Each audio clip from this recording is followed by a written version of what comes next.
To order for the City of Saratoga Springs, Tuesday, August 20th, 2024 at 6 p.m. Present tonight, I have Councilman Wadman, Karn, Wilden, McComber, and Barton. We do have a quorum. I've asked Councilman Wadman to lead us in our invocation, and Councilwoman Barton will lead us in our Pledge of Allegiance. Our Father in heaven, we thank thee for the opportunity we have to be here as a council and as staff and as citizens. We thank thee for the opportunity we have to participate in this freedom that we all enjoy. And for that, we're grateful for this country, for this state, and for this beautiful city in which we live. And we thank thee for those people that serve and protect it and keep this city running. Please bless us this evening that we can listen and participate in the decisions that are going to be made tonight. And we are truly grateful for the bounty we have in this area of the world that we call home. And we say these things in Jesus Christ's name. Amen.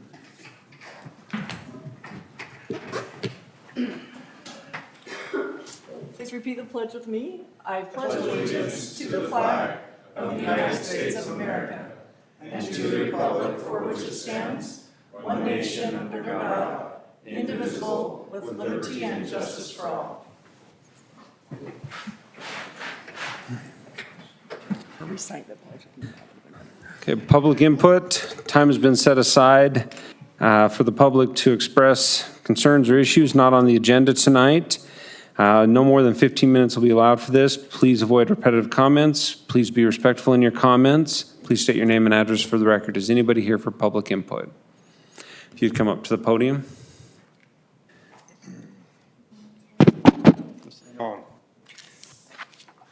Okay, never done this before. Sorry. Yep. I'm not sure how to open this statement. Name and address for the record.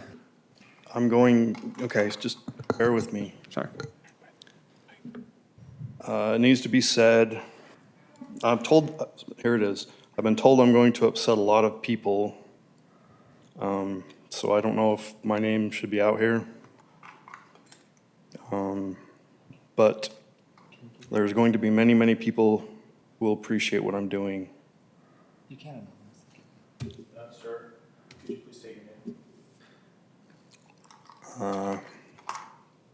Well, there might be people after me.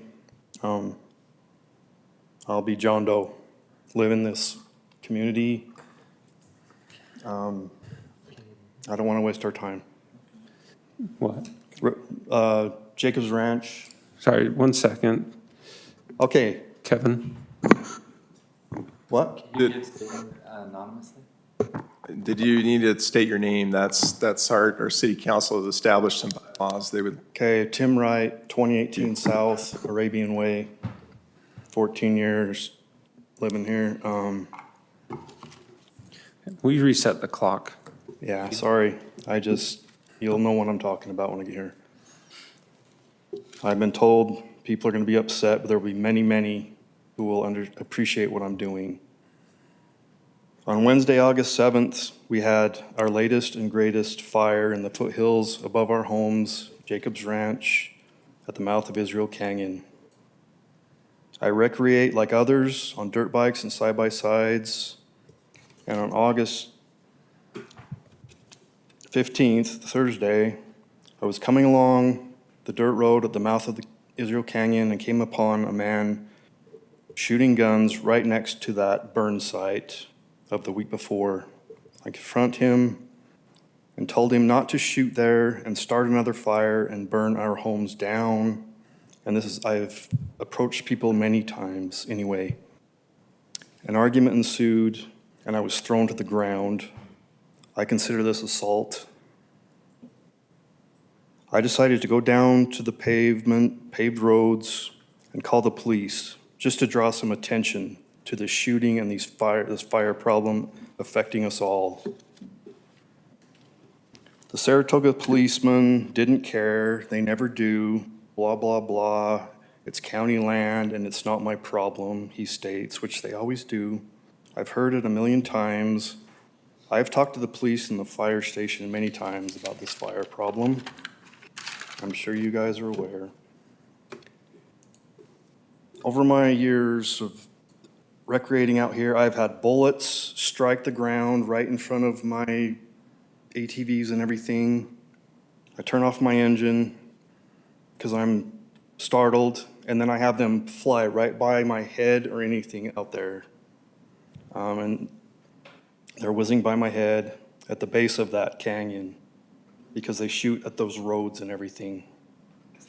And others, I've never done this. That canyon there. And also there's another burn spot, shooting area above the temple down there on the dirt roads where they shoot.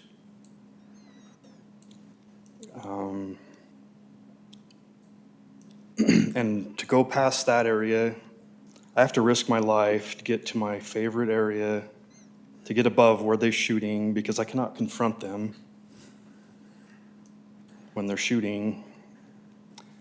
I've talked to others that I know, and they have to dodge bullets also. I've also had my home insurance dropped because we're in a fire zone. I'm trying to make this brief. I can't afford higher rates. I'm trying to be very nice.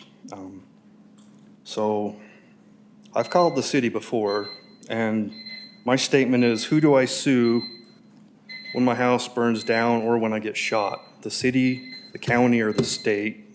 Because I know the county line, above the power lines is county. I've heard it all before. Anyway, you can't go out in any of our city land on a Saturday to recreate without risking your life. I shouldn't have Sir? to. Yes. It's limited to 3 minutes. If I you have your have- written statement, you're welcome to leave that. I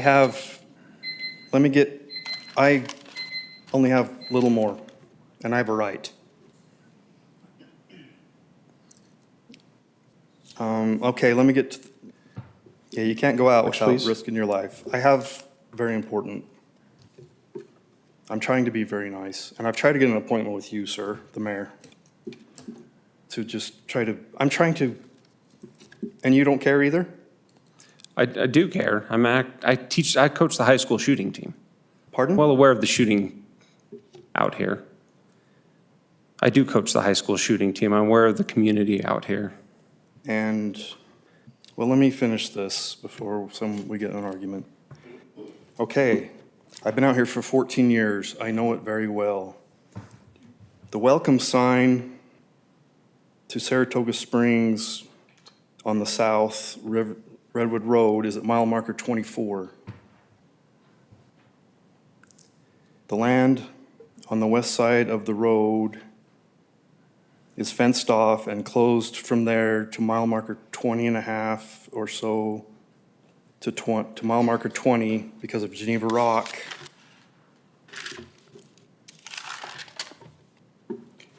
There's a dirt road behind it. It goes, behind it, it goes to the shooting range in Pelican Point. At mile marker 19, there's a welcome to your public land sign.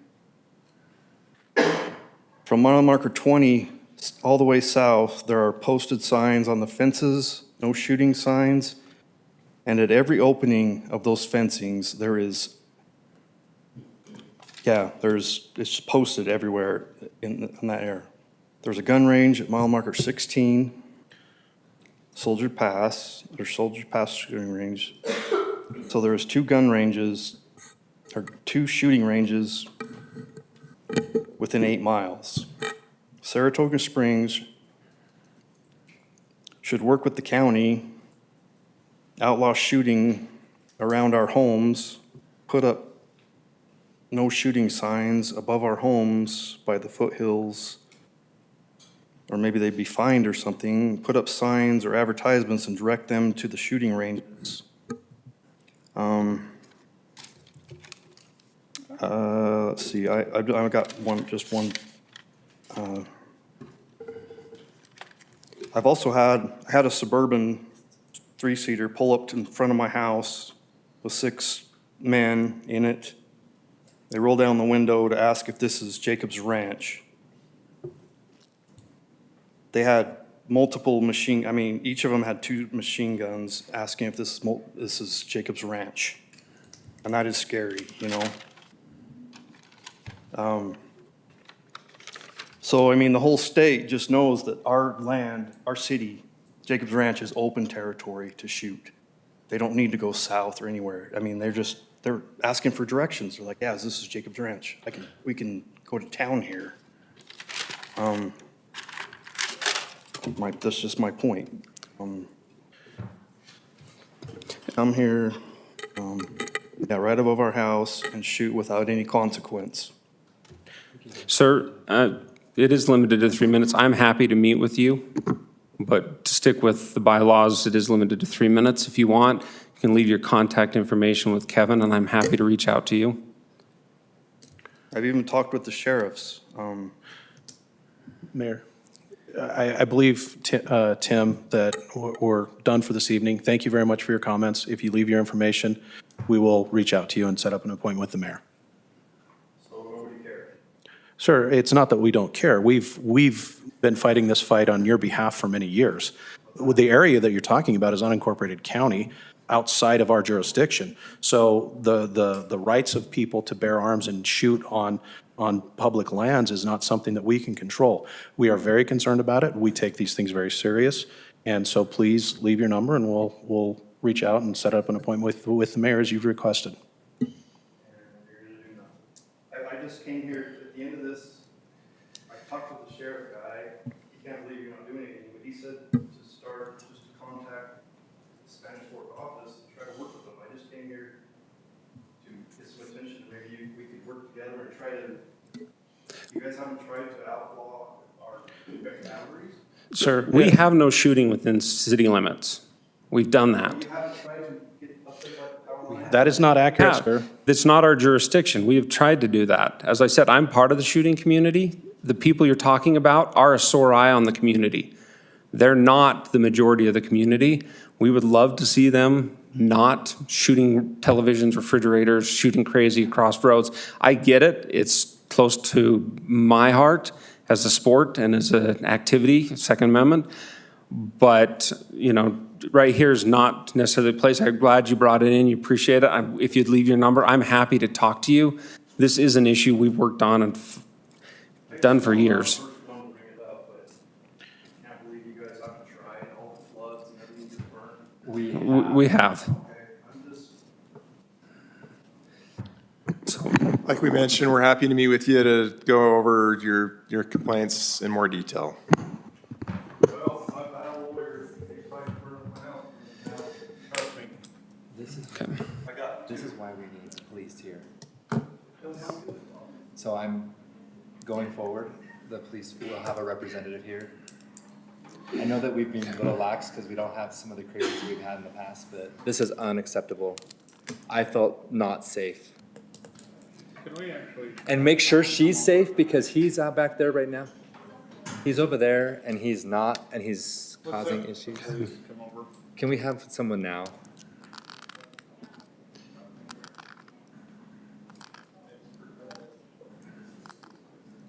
Okay. Anybody else for public input at this time? Okay. Come on up.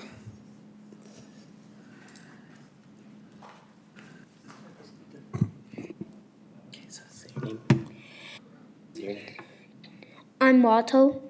Does he need his address as a minor? Yes. Yeah. Can you just tell me your address? 703 West. West West Boulevard. Absent Hills Boulevard. Dear City Council, I would like to pronounce the city,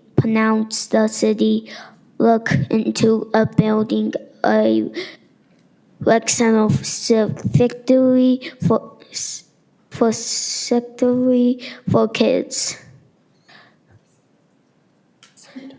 Saratoga Springs is known for great outdoors activities, such like as parks and the community sports, but there's not many places to exercise and be active in the indoors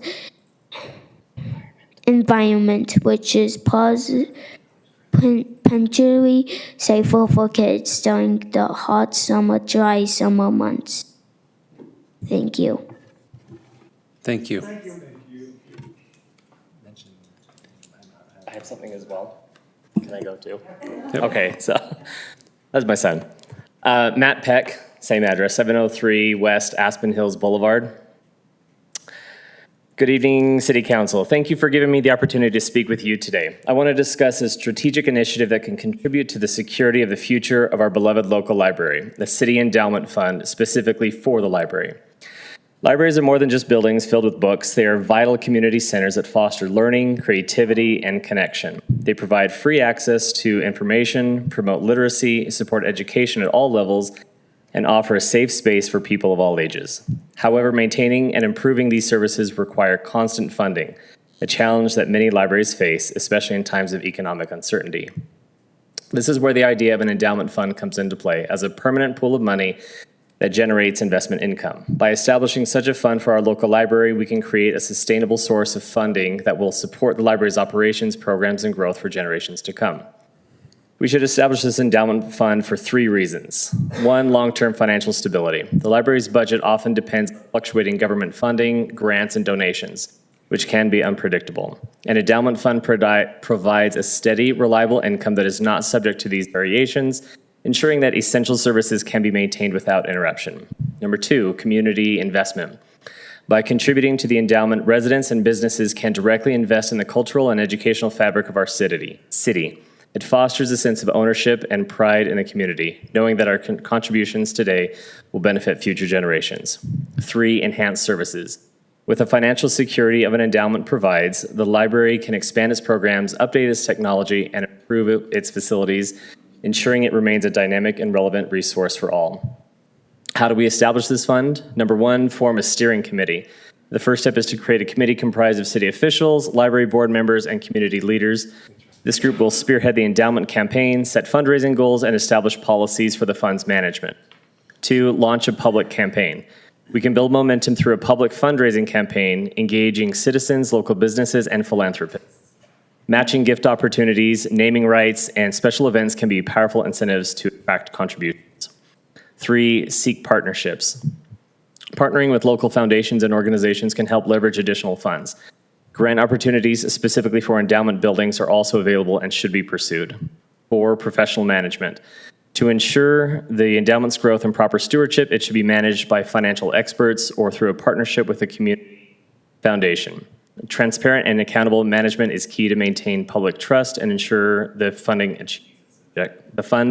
achieves its objectives. In conclusion, establishing an endowment fund for our local library is not just an investment in books or buildings, it's an investment in the people of our city.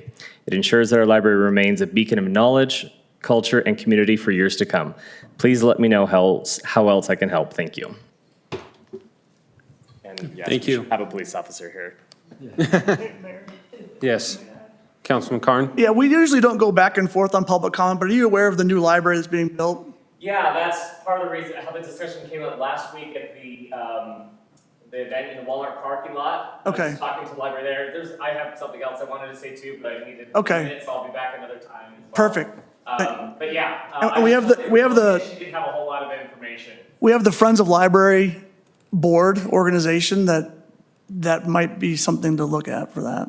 Okay. Because they would be the ones to organize. Yeah, because they'd be like a 50. Because I do like the idea because it's a tax write-off as well. Is that something that the city needs to sanction though? or Yes, it would have to be. On their own? No, it'd have to be, Can't the Friends of the Library Board do that? the Friends of the Library 'Cause they're- Board, but it they're has to be independent of through, us. they'd have to, but if they put it in the name of our library, it has to be, Okay, We don't want people sharing things that aren't. fundraising. but using our efforts, yeah. name because they're using the Yeah. Saratoga Springs Yeah. Library. Okay. But for your son, I just wanted to point out, there is a sales tax called the RAP tax that's on the ballot. And so tell all your friends, parents, that you want that rec center. And it's 1 penny for every $10 that 74, 76% of the revenue that will come from outside of the people of Saratoga Springs. Because people buy stuff here from other cities, and they could help pay for rec centers and other indoor facilities, arts council type facilities. Rap tax. It's called rap tax. So that's how we can fund potential rec centers and other things like that to have indoor facilities. Most likely would, like, go door to door handing out flyers for the rap tax, if that's something that's. So yeah. If you'd like to be the face on the poster, if that was Go. So if you have your name, we won't go to his, but if you put your name on the paper, then Lance, we can capture that and get a hold of you, because it is something that is really going to be helpful for the community in so many ways. So thank you. This is November? It's on the November, yeah. It's Proposition 13. Okay. Okay. Thank you. Anybody else for public input? I think we're out of time. I will close public input at this time. Any reports from the council? Okay. Seeing none, we're back to school. Safe walking zones, kids are moving, traffic's crowded at the time school buses head in. So normal. Yeah. Okay, administration? I just wanted to give a quick report. Last night, I dropped by the Monday night event and was asked a question about striping on 400 North on the west side of Mountain View Corridor. And we had striped it earlier, but when they went through and did this, east side, when they went through and did the slurry seal, they went over the top of it again. So we were notified of that yesterday, and I believe your crew went out today and restriped that. So that was one hiccup. We had it striped, and then the slurry seal kind of undid that, so. Is our timing wrong? Yes, well, so we got that taken care of. And then Chief is working to, we've had to add a couple of crossing guards this year at Redwood, as well as we changed the walking route near Riverview Elementary. And so Chief was able to use existing staffing to address those needs. So, so far, so good. That's all I had for tonight, Mayor. Thank you. Thank you. Consent items, I'll entertain, oh, you had something, Councilman? Oh, okay, I'll entertain a motion on the consent. I move that we approve the consent items, and I typically like to identify the winners of the bids, and so I would just like in the future, if we can on the consent, we're going to put these in the consent items, if we can actually include the items on the agenda. I mean, I could pull up the form, but I move that we approve the consent items as listed on the agenda. Okay, I have a first from Councilman McComber. Second. I have a second from Councilman Carn. Any further discussion? I thought we were making this a business item, consent one. We're not doing that? No, and I apologize. This is, we're asking you to approve it, and we will not enter into the agreement until after our next meeting when we amend the budget. But we are recommending that you award the contract tonight, subject to us executing the agreement after the budget amendment. Okay. Okay. Carn? Aye. Wadman? Aye. Wilden? Aye. Comber? Aye. Barton? Aye. Motion passes unanimously. For those listening, that is for the cemetery to start. Yep. Here in Saratoga Springs. Business items. First one is amendments to Title 19 Land Development Code, City of Saratoga Springs, IADU map amendment.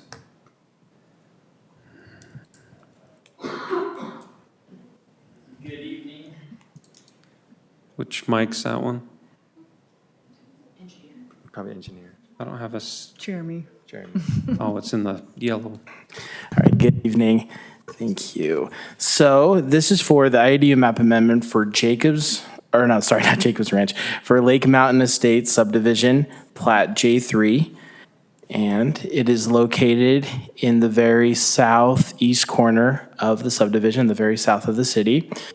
And it includes about 55 lots, and it received over 37 signatures of approval. So it's 67.3%.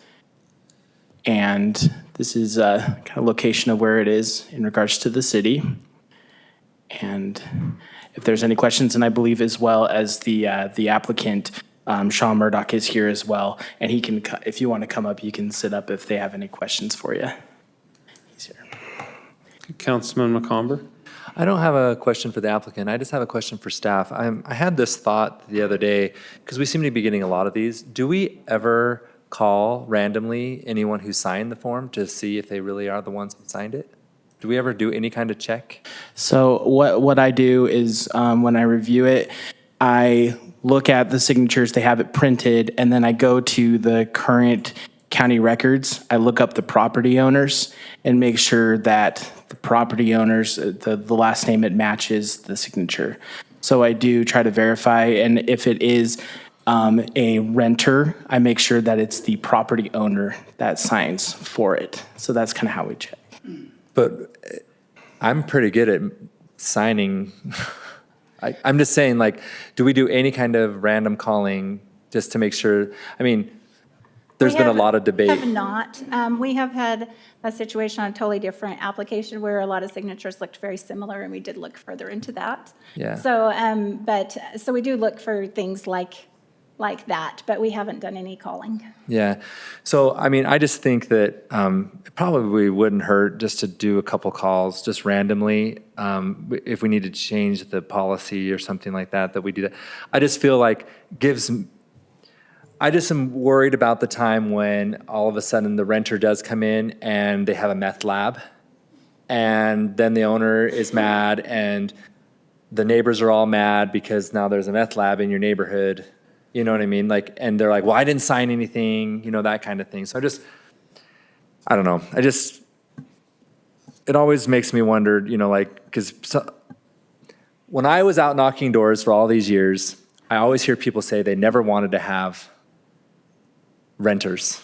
They didn't want duplexes. Then all of a sudden now, every month, we get more homes that want to have renters. You know what I mean? And so it's contrary to anything I've ever heard. I rarely heard people when I was knocking doors saying, oh, I really wish that we could have accessory dwelling units, you know. But nothing against, you've done what you're supposed to do. Like, I'm not going to deny this or anything like that. As a staff, if we could just do our due diligence so that we can then dot our I's and cross our T's and say, well, we actually verified a random sampling, blah, blah, blah. So, thank you. I just have a quick question. Is that Councilwoman Barton? So you probably already explained this to me. So is this just a part of Lake Mountain? So, okay, so that makes sense. But, so I thought obviously the entire suburb is quite large, but can we just take a sampling like that and then just use that area? I'm sure you've already answered this in one of our other meetings, but I can't remember what that was. Like, does it within a certain radius, or how does that work? We can. What happens with developments like Lake Mountain, for example, is going to have multiple phases, and the code requires per plat. So this is the J3 okay. plat. That explains that. Within Okay. it. Yeah, within Lake Mountain. Perfect. So there's multiple plats in there. Okay, so it's by plat, it's not necessarily by plat. the neighborhood or whatever. Right. Okay, that explained it, thank you. Mark? And Mayor, just for clarification, we have an item in the work session to go back and address some of these specific questions. So we can address those relative to the policy as Great. opposed to the application that you have in front of you. Okay, thanks for doing what you needed to do. Councilman Carn? Okay, this is independent of this application. We have a building moratorium on an increased density south of Grandview until the sewer issue is resolved. I'm not comfortable approving more density when we won't allow new construction. That's a fair point. When is that bottleneck open? A year from now. The lift station has to get built at Towns. So it's basically doing the same thing that we're saying. We're saying we will not allow any new construction south of Grandview because of the building moratorium. How can I improve New density? That's what we're approving is new units. And then contingent on when the moratorium is lifted? I mean, we have approved other stuff that can't be permitted till the moratorium's lifted. Right, so that's a great point. The bottleneck that exists Yeah, I know. is actually, there's a bottleneck that exists. So you see that yellow line showing Lake Mountain. There's a bottleneck, basically the length of that yellow road from Harbor Parkway, which is the largest street on the south, all the way north. That's part of the bottleneck area where we have capacity issues. So there are some concerns about that. So in theory, Councilmember Carn raises a good point. Okay. But the question is, legally, can we? Kevin and Councilman Wilden. So the code makes this decision a legislative decision. to make a map amendment, that's up, you have fairly broad discretion in making that decision in choosing to amend the map. As long as you have any reasonable basis for your decision, it'll be upheld by a court. So I would say, yes, you can do that. Councilman Wilden? So I know we've approved these in the past, and I feel like they've been a little bit different where it's a segment of specific roads. Here, we're cutting 1, 2, 3 roads right off, and then there is 1, 2, 3 neighborhoods directly abutting where this would be approved. And so from my standpoint, I'm not comfortable with this because it's cutting off houses. I would say it needs to come back with a larger segment where 1, 2, I mean, there's 3 that didn't be able to vote or decision, not vote, that's not the right word, but sign or object to it, and it is directly impacting these next door neighbors. 3 of them at least. That's what we're covering in the work sessions to change. Well, I'm telling you why I wouldn't. I mean, it's a legislative decision, and like, regardless of what the code says, I'm saying legislatively, I have a concern of these people right directly next door. It's not even the backyard. It's not a fence separating them, that they weren't part of it. And it's a very, what did you say, 67 point? Right. I'm looking at the wrong person. That's okay. Yes. Yeah, so 67.3%. And our code says 67? 66. So that's too tight, and there's neighbors that did not get to participate in this that will be potentially directly impacted. Sorry. I know you went through the right process and everything, but it is a legislative decision. We've got to look out for those abutting, especially those directly impacted. Do you have any comments before I entertain a motion? Asking me if I have any comments? Yeah. Yeah, so I actually encountered a really interesting perspective as I talked to these neighbors. So that's something I didn't expect. I was relatively new to doing this kind of door knocking stuff. Councilmember McComber, the thing you've described doing a lot of your career, I've never done that. So I actually didn't look forward to this exercise at all.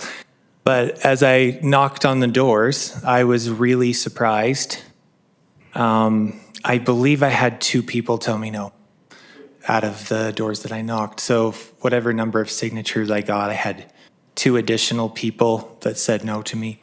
There were several who wanted to sign it who were renters, and I had no practical way of reaching the actual owner, including the records that Sam pointed out, which were really good.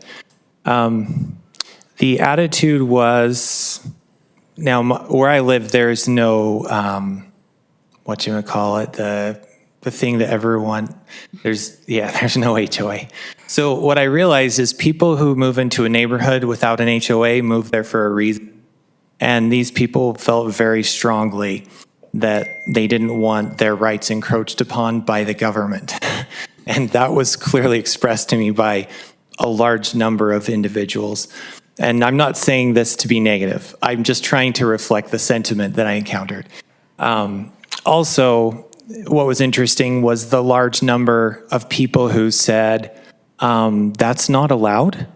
And that was really common. I think that was the first question that I got from people when I presented what I was doing, is they were surprised that it wasn't allowed.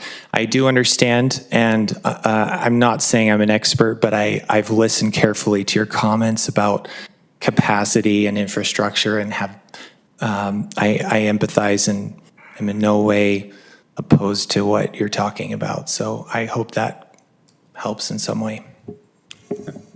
So, Councilman Wadden? So do you understand what Chris's comment was, the moratorium on the? Yeah, that there could be no buildings, was it south of Yeah. where we're at? Which, Grandview. South of Grandview, north of you. Okay. It's basically encapsulating all of this area is under a restriction. It's not a moratorium, but it's a capacity shortfall. And so until that capacity shortfall is resolved, what Councilmember Carn was saying is he's hesitant to approve increased sewer consumption Right. by allowing this. Right. We don't allow new build, so how do I, this is new density, it's new Yeah. use, Right. not accounted for. Okay. Just to be clear, existing homes that had already been approved are being built, so you still see construction happening. Right. So that, I don't want you to be like, how come I'm seeing new houses being built? Yeah. We're not approving any more plots. any more Permits, building permits. Everything that you see built today was in the pipeline, Yeah, Right. so, and that pipeline is is deep. is very deep, and it's going to absolutely cripple us. And so we're working desperately to get that fixed. And so, I mean, that's the one concern. And then the second concern, I think, Stephen's concern is also, I noticed that as well, a lot of homes that literally you don't even have a fence dividing. So that's a concern too. Perfect. If there's no other discussion, I will entertain a motion. Or could we do amend for, You can do a motion. Can do a motion, any,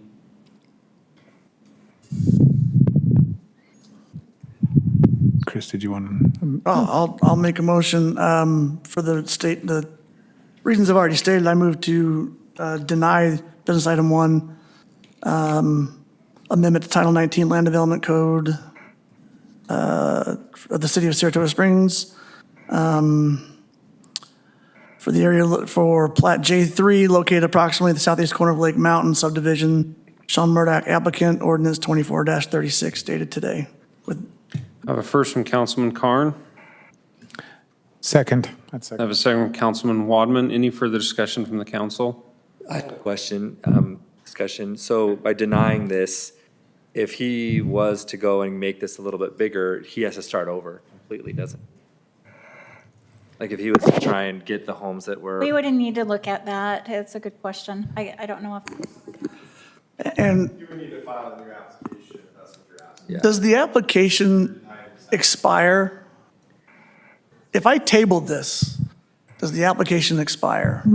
If you want, you can also make it condition, or you could approve a condition on the sewer capacity issue being resolved. That's an option if you want to go that route. You want to address the other concern, yeah, sure, you can Chris, table it. I'd like to see if We we can don't, do we the don't two like to address- table it the two indefinitely like this, but you technically could do Let him that. get more signatures and wait until the moratorium, if you're willing to amend your. Yeah, I'm happy to amend it because I don't want to, I don't want to have to make. I don't want to make it go through hoops again. No. So if you can So- condition with the two concerns, So what is the other concern? it's get the homes that are surrounding, So it's the Kevin, major we've roads. got a full motion on the table. Are we He has better to to go vote through, on- vote it, and deny it, and then start a new motion? Or Have he a can- current Can motion. I just withdraw my vote? Can we just withdraw a motion? You could amend the motion, but it would have to be, the amendment would have to be approved by the council member. Seconded it. Okay, so I will amend my first Or before I you vote. can vote on it. It's up to you. You're presiding over the meeting, so you could call for a Which vote is on the, which is cleanest legally. amend the motion. Okay. Okay, Amend it. I'm going to amend my motion before we vote. That's- Okay. It would have to be, And then he'll have to second it, yeah. yes, yeah.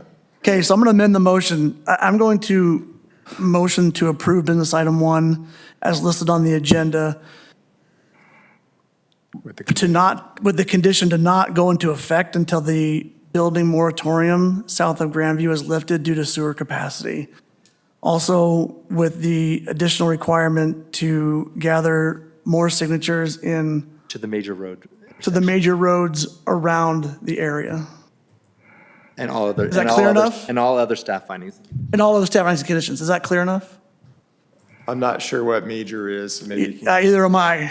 I need help here on what you guys are looking for. I would just say that at intersections is where, at least up to intersections, so you're not cutting a house in between. We got to make it cleaner. Are you saying up to this street, this next street? Or are you saying further? I know that's hard to see.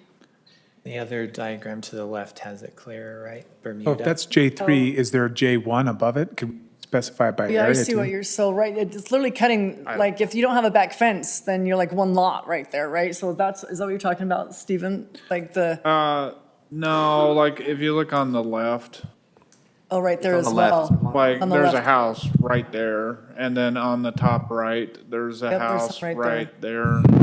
That's super descriptive, I know. At the corner of Bermuda and Montego Drive, the homes on that corner. Yeah. So you want me to include the homes along Bermuda Drive? Yeah. Okay, so the other condition is that we include signatures and approval of homes on Bermuda Drive To the percentage, yeah. to meet the percent. They'll have to reach them. That- So those that- You got that? Is requirement of number of signatures needed. that good? Okay. And I second that. Okay. Okay, I have a first from Councilman Carn, Sure. a second from Councilman Wadman. Could you repeat all that? No, I'm kidding. it's captured. We'll do a roll call. Wadman. Aye. Wilden. Aye. Carn. Aye. McComber. Aye. Barton. Aye. Motion passes unionimously. You're welcome. Thank you. You're welcome. Sorry, that was confusing. I saved you, basically. Thank You basically would have had to start I completely. appreciate it. So, it just, get the more signatures, you probably only need like 5 or 6 more signatures. And if you can get that 70% mark, that would be really helpful. It's not right on the cusp. And thank you for going through the process and knocking doors. And if you go and do it again, tell them to vote yes on Prop 13. And if you could just stay in touch with Sam, he can let you know on that sewer situation. It's coming to a resolution, we just don't have an exact timeline. Jeremy, are we expecting it within the next year, I think? The sewer capacity to be solved in the south? I would say so. They're under design right now on the lift station. I'd say they're at like 30% design, 40% design. I believe they'd be able to begin construction of the lift station itself within a year. And that would resolve most areas north of Fox Hollow. South of Fox Hollow, there are 2 more pipes and they would have to be upsized as well. So We'll keep you informed. Parts out there. Okay. This is the extreme south end of the city, so they would be impacted by both of those two. So they would be both the lift station and essentially it's the entire sewer line between villages and Pond. So if you can just make sure Sam's in the loop as well as. Yes. Thank you. Okay. Just one more piece of advice, the Patterson Homes, Scott Dunn has kind of been in the weeds, I don't know if you know who that is. But if you, I can make contact with that group, there's kind of a group of developers that are all kind of working together. Oh, cool. Thank you. Okay, business item 2, amendments to Title 19 Land Development Code, City of Saratoga Springs. Regarding cell tower camouflage. Yes, so this was kind of brought up probably about 6 or so months ago when we had a site plan for the Deer Canyon cell tower, and it was approved. But we had questions on, or you had questions on camouflage, and so this code is to kind of put some more examples of what camouflage and specifically stealth design and the different things that can be used as camouflage for cell towers depending on the area. And so this code is basically to define what stealth design is and what non-stealth design is, and to show that for freestanding antenna or towers that stealth design will be, so camouflage will need to be used. And there are some examples of things such as water towers, clock towers, steeples, flagpoles, lights, man-made trees, which could be possibility for camouflage. Okay. Any questions from the council? I think this is something we've been asking for. Pretty straightforward. Okay, I'll entertain a motion. I move that we approve business item 2 as listed on the agenda, ordinance 24-37 dated today. Second. Okay, I have second. All staff findings? I don't think there are any findings there? or conditions because this is code change. Oh, it is code change. Yeah. Oh, there's findings. Oh. And with Okay. staff findings. Perfect. Okay, I've been amended first. Second. Second. Okay, Wadman. Aye. Carn. Aye. Barton. Aye. McComber. Aye. Wilden. Aye. Motion passes unanimously. We'll move out of the business items into the work session.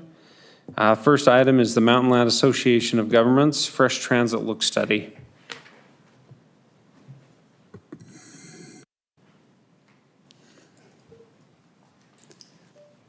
right.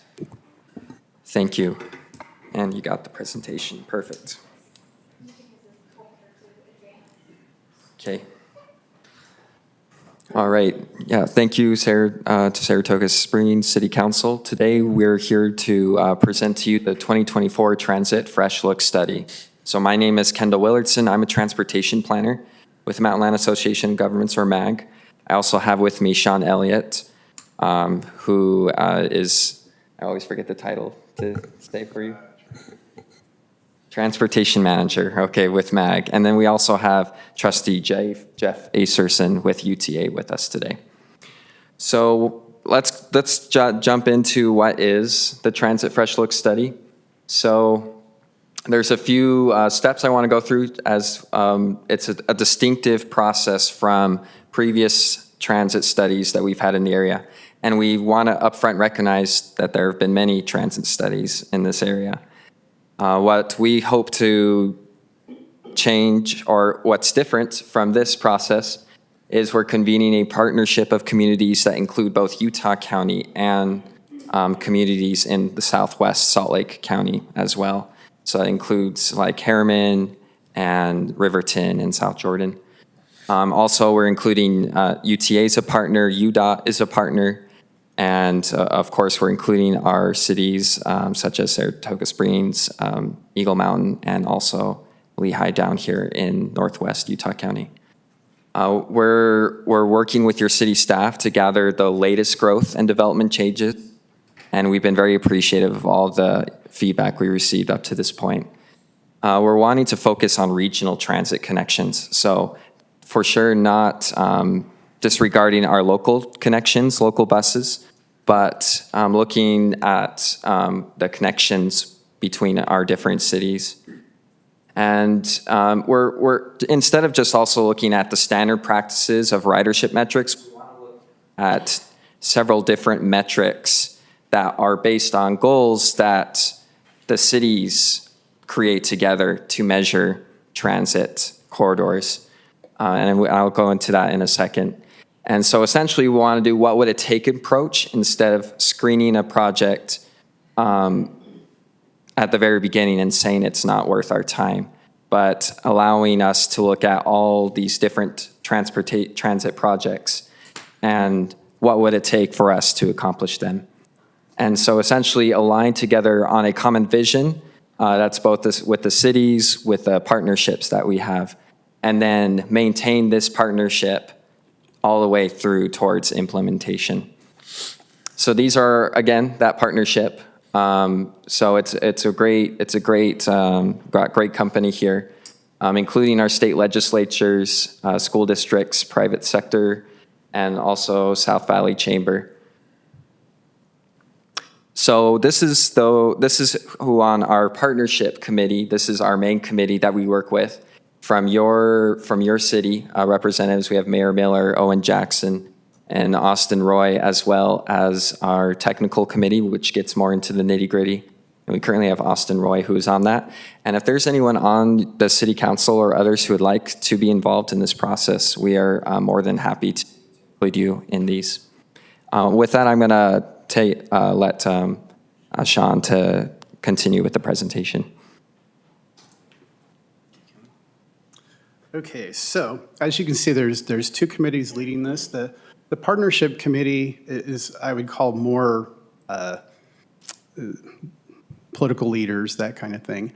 We met the end of July. It was the last meeting of that group up in Bluffdale. There were mayors, there were council members, there were city staff, there were legislators at that meeting.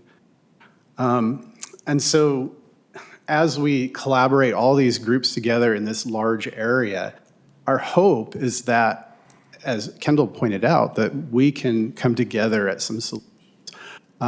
The last meeting that we had last month, we asked the people at that meeting to draw lines on the map, take the plans you have, ideas you have, and so forth. And we're in the process of compiling all of that and coming up with the themes and so forth.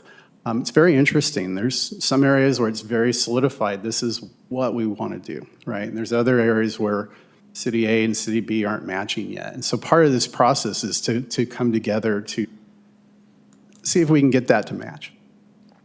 The partnership goals, as Kendall talked about, this was developed through the technical committee and then approved by the partnership committee to look at connectivity, to look at mobility and accessibility, economic development, and then again, we want to be able to finish this study and have something that's implementable that we can go forward to the Transportation Commission, to Washington, and to the legislature.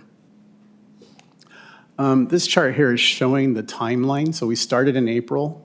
We're hopeful we'll be done at the end of this year. It might go into January or so, but the partnership committee, they've met 2 times now. Again, that last meeting was in July.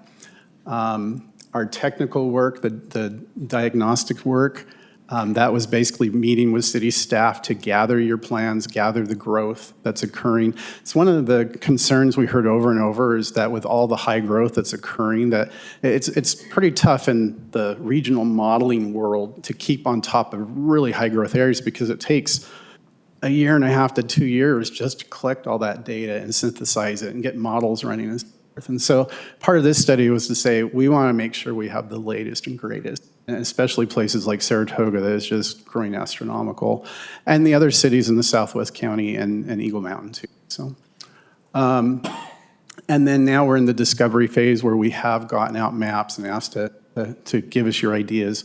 And we'll now be reporting back with what we've learned from that. And then also, do we show it can work? Part of that also was not just lines on the map, but also looking at proposed developments in the areas that these lines were drawn. And does transit work well with that kind of development or not? Do we have activity centers and so forth? And then the last will be then to get that group together to help refine what do we want to go forward. The thing that we hear over and over from our legislature, from Washington, is we need you to come to us united. City A says we want this and City B wants something else. It's hard for them to fund these type of things. And so that's again, one of the end results that we want to do is be united together on this. And so this is just the next steps. As I said, we're reviewing the packages, see how they meet the goals, identify which ones then the partnership prefers, and then what can we do to make this happen. We understand the Southwest County cities, Northwest County cities, there's very limited opportunities out here right now for transit people to ride. And we know that, and I think it's frustrating too. So we're hopeful that we can come together though and make something happen for this area. With that, Trustee Acerson, would you like to say anything to the group or? See if they have any questions. Okay. Any questions of any of us? Any questions from the council? I know we've had our joint meetings with the 5 cities in the north to talk about a lot of our transit issues. I'm just curious, with this partnership committee, each city has one vote, and then all of the different agencies all have a vote, or how does it work? Because to have a common vision going to the legislature is very difficult with the list of names of cities that you haven't. Yeah, so obviously Southwest Salt Lake County has different priorities in some ways, right? Our hope is we can work together because we do have a lot of the same issues, right? We don't have a voting set up on it. They're not an official committee. It would go back to the MPO boards for them to then approve the final result. There, WFRC, Wasatch Regional Council, and then MAG, we partnered together with UDOT and UTA to fund the study. So our boards would have to approve that. At those boards, then, yes, in MAG, there's one vote per city, but we would vote for our portion of the study. This is a recommending body. Yes, yes. And hopefully it's the people that are on the ground in each city that can, guide us in the right direction, right? You mentioned Southwest Salt Lake County. There's enough problems in Northwest, different Utah County, where there's not consistent vision on what needs to happen. So, okay, thank you. If I may, Jeff Acerson, trustee of UTA. This is an opportunity that is long awaited, And the challenge is trying to get each of the municipalities, the cities, to really bring up to the forefront what their transit needs are in relationship to transportation. The feeling has been that the models that have been used at MAG really haven't addressed the rapid growth that has occurred in Southwest Salt Lake City. That's Wasatch Regional Front, and MAG represents our area. And so there's been some real emphasis to try to do a fresh look, get everything out on the table, what you as a city wants, Lehigh, Eagle Mountain. And then we know that Southwest Salt Lake County, or we're going to blend into them, or they're going to blend into us. I mean, there's going to be a connection there. So this is a broader look of connecting north and south, east and west, and looking at it from a regional transportation system. So it's, once again, an opportunity to bring to the table the vision that you as a city council could bring to bear in helping us make the right decisions. I love the fact that the two counties are communicating. That's not always been the case, so that's great. I couldn't be in three places tonight. Carlton's in Riverton tonight. I'm here, and we had South Jordan. We're doing Bluffdale, doing Eagle Mountain. I mean, we're trying to make sure we're in front of you. We can hear your voices, what your concerns are, and collectively through the MPO, bring something together that we can feel comfortable moving forward with. And Mark knows it takes a long time. Okay, perfect. Thank you for that presentation. While we've got you, though, UTA coming this way. Any updates Any updates on UTA? coming out towards Saratoga, Eagle Mountain? Well, More we're rapidly. working with UDOT to try to give us the corridor, and you've seen what they're doing, the presentation that they've Correct. brought about $1 billion for in improvements, and there isn't a day that goes by that Carlos and UTA were talking, look, you can preserve the corridor, just make sure transit is part of that, so we can have that connection to come in and provide an alternate mode of transportation. And we have been preserving the corridor for transit. Yeah. Trustee Acherson's been good for us. Yeah, no, but that's because we know the value of that preservation. If we can just make sure that other cities in the region. Because if we don't have it, even if we want it, it's going to be so much more costly. I mean, we're seeing that in North Orem right now in 1600 North. They had to buy all those homes. Yep. And you actually had a city that didn't want that to happen. And some of the funding that was coming to make that happen was going to be pulled away until the light turned on and realized, no, we need to widen that. And so fortunately, in your area, you've got the growth, extreme growth, but you also have the ability to reserve that corridor. So, and let's say you don't have the density. Let's say at some point you decide, hey, we're not into density and we're going to do this and we're going to do that. Well, the land is still there, and then you can do with it what you want, and you're going to recoup whatever value you put into it. So the legislature's approved more money to go out and preserve corridor, which to me, that's the first step, well, in conjunction with cities planning on what they want their city to look like, which it's up to you. You are the elected officials, and if you want density, we're going to try to be there to provide the transit that helps move that density throughout your community and connecting into a regional system. So, Thank you. Perfect. Thank you, trustee. I was just up at the IGG where they're trying to appropriate money for more transit, and I think the legislature's coming around and realizes the only way that we're going to, I don't want to say mitigate, the only way we're going to deal with all the growth that's coming, it can't be freeways, because let me tell you, when I drive the freeway, it's challenging. One accident and you're in a parking lot. Yep.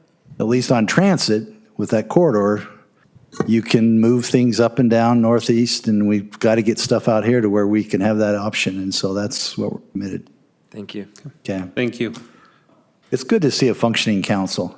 And it's good to see you not legislate, but to work on motions and get all the needs met. having developed property and having been in your chair, both your chairs, it's a sacred responsibility to hear the voice of the citizens. And what I heard tonight is you're sensitive to that. So you'll keep going in the right direction if you do that. So Well, thank you. thank you. And thank you, Mark. And we're still working, right? I know you've made some recommendations or on the park and rides, and we're still talking, right? We're good. Okay, I just want to make sure we're doing well. They're under construction, I see. No, there was, But the park and ride is going to be just right near the RC Park, east of the river.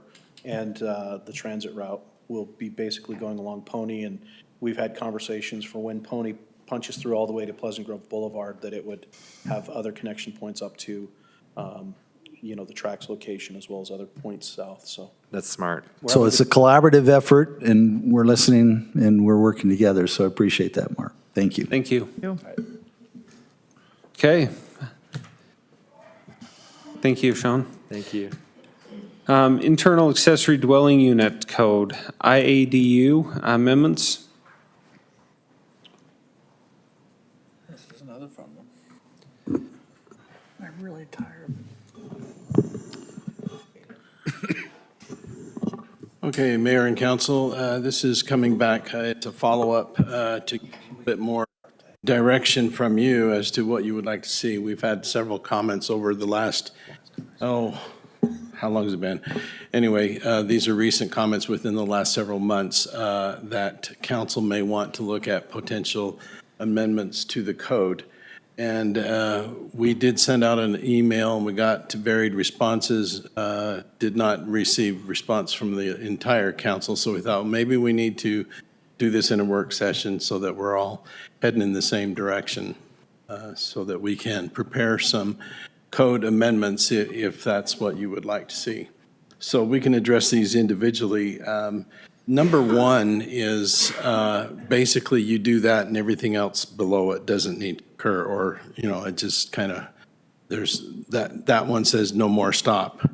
We're closing the gates right now, and we're only new subdivisions can do IADUs.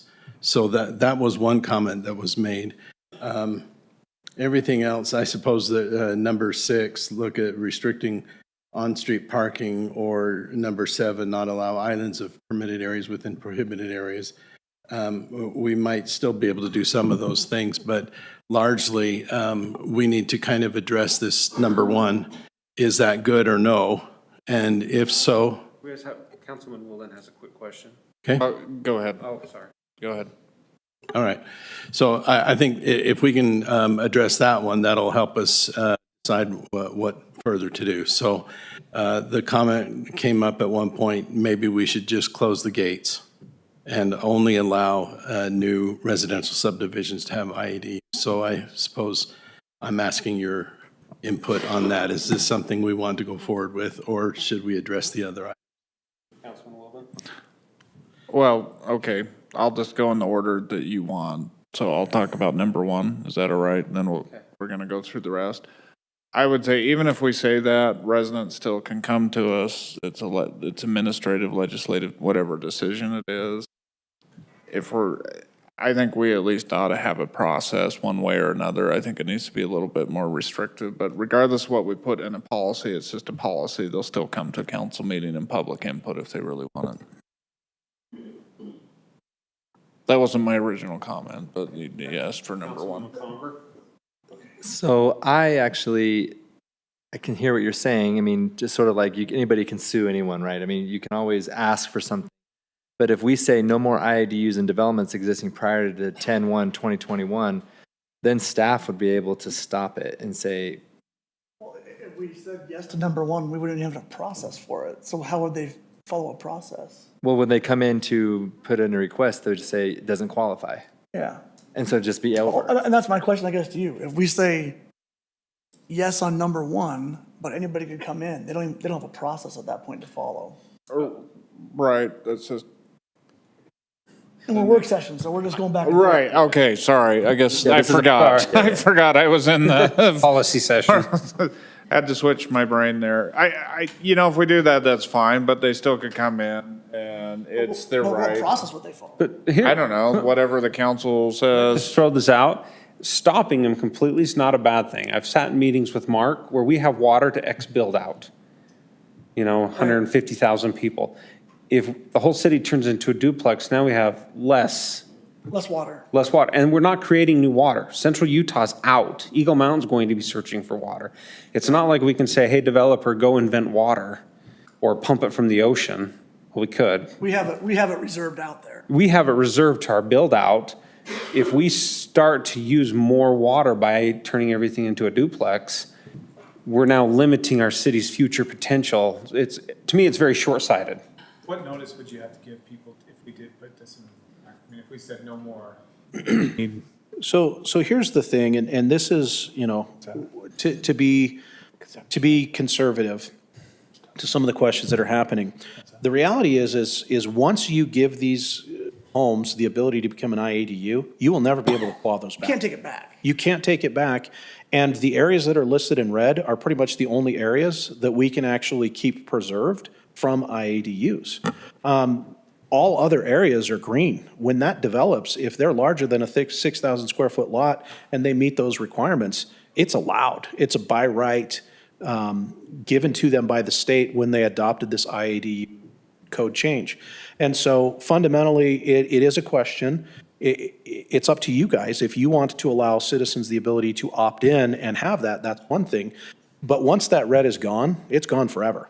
And to the mayor's point, there are some cities that are trying right now to determine the impact of IADUs on their systems. There's not, I would say there's not convincing evidence one way or the other of how infrastructure capacity is being consumed. Because you don't know how the economy is going to be, right? If Well, the economy so- goes to crap, then there's going to be a lot more IAD units. Yeah, but so my thing is, for example, say if I decide, and I can't do an IDU, my house isn't set up for it, but if I did that, so I had 6 people in this house for the last 20 years, right? Now I only have 2 of us. And if I rent to my basement apartment to a couple, that's actually less people using our water and stuff than it was when I had 6 people. Yep. And so that's where I'm coming from, right? Where we're not necessarily doubling everything, right? In some cases, like especially with the older homes, it's actually probably less people that are gonna be using the systems.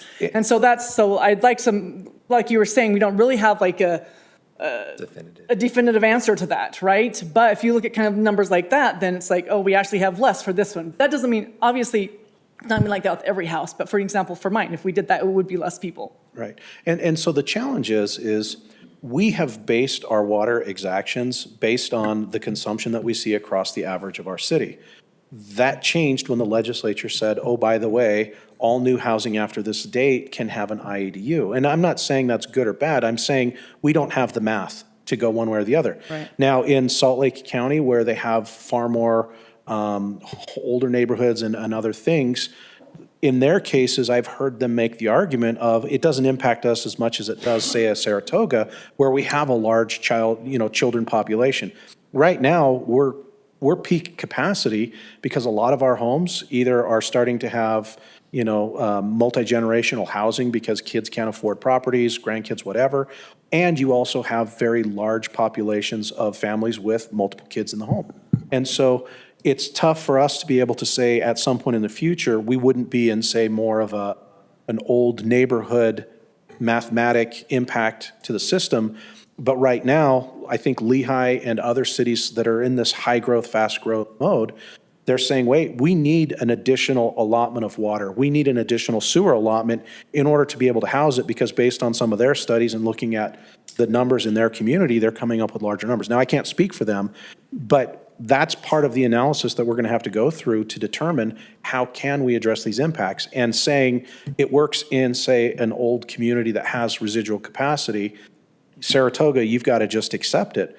Well, we don't know if, some of the bottlenecks that we have, say, in our sewer system are not theoretically being impacted by the high populations of 6, 7 people in a household, 8, 9, 10 people in a household, because of the young family dynamic or the multi-generational housing. So, Mayor, may I? Yeah. I'm just going to unwind what we said before, what I said before. At this point, just go with number 1 for the reason why is there can always be a decision made later on when we have better data. And on top of that, I don't think we're ever going to find a satisfactory like arrangement of, let's notice 800 feet and 69% or whatever it is. I don't think we're ever going to get there. And so I'm just unwinding what I said, and I'm like, I'm fine with number one. People moved in, they know what rights they have. Yeah. And if there becomes a huge demand, I know we've had a lot in, but it's usually like one or two homeowners that it's awesome, they go through the right process, but that's not indicative of the legitimate demand. Yeah. Well, and I know when Councilman Porter was on here, we went back and forth with, it's my property right. Well, you bought a single-family property, right? That was your property right. You bought it, you own it.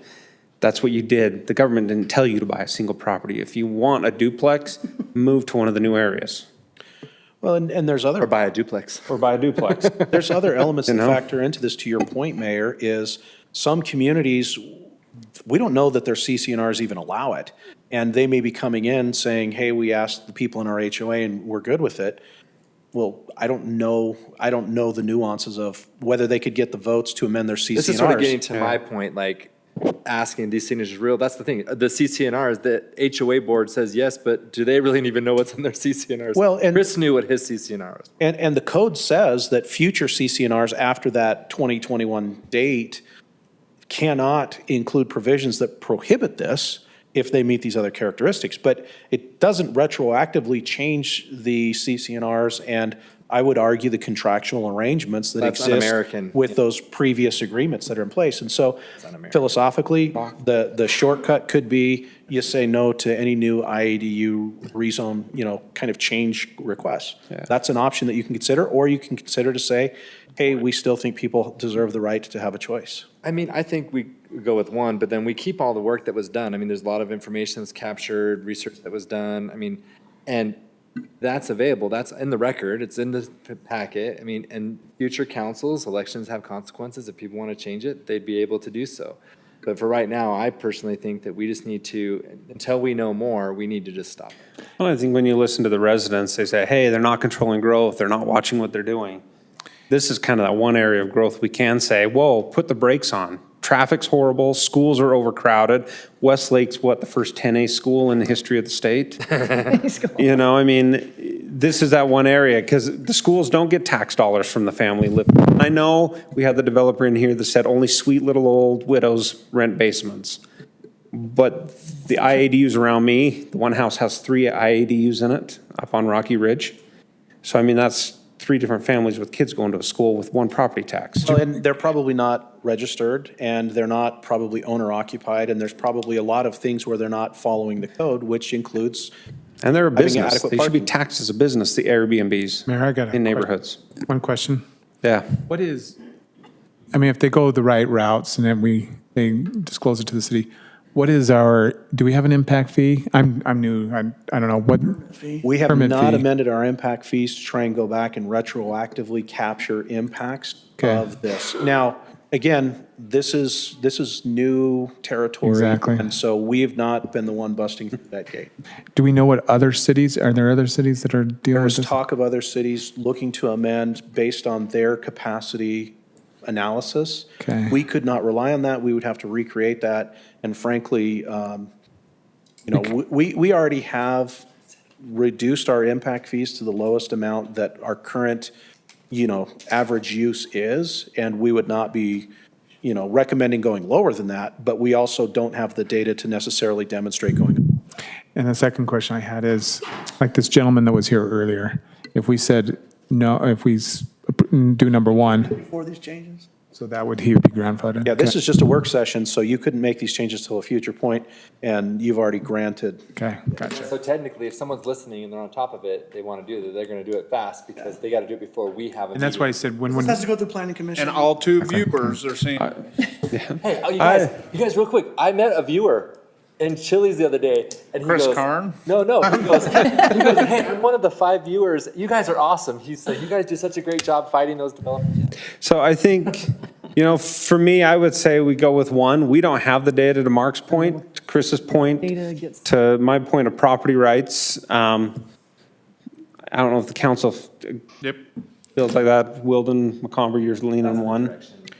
So would you be looking to suspend the current allowances for these amendments until the impact fee issues and things can be addressed at some future point and obstacles removed? Or do you want to just strike it altogether and, because I heard kind of Michael indicating that we could leave it in there, just prohibit it at this time. No, I'm just saying keep the information available. I say we go with one and just end it right now. Just end it. So